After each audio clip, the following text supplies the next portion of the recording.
பொள்ளாச்சியில் நடந்த ஒரு பெண், தனியார் ஒரு ஒரு எம்ப்ளாயோ இல்லை ஸ்டூடெண்ட்டோ வச்சுங்களேன், அந்த பெண் ஒரு ஆடியோ ரிலீஸ் பண்ணுறாங்க.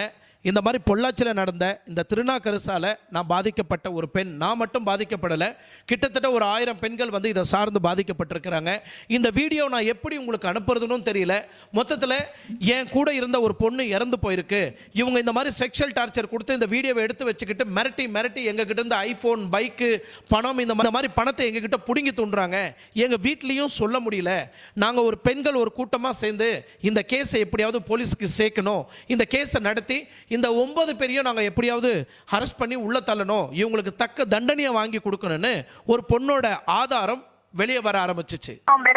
யாரா இருந்தாலும் சரி, நான் சொல்ல போற நியூஸ் கொஞ்சம் கேளுங்க ப்ளீஸ், தயவு செஞ்சு ஹெல்ப் பண்ணுங்க.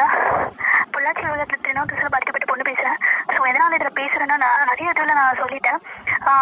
அந்த வீடு பார்த்தீங்கன்னா, இது வரைக்கும் இந்த நியூஸை வந்து இந்த மீடியா இதில்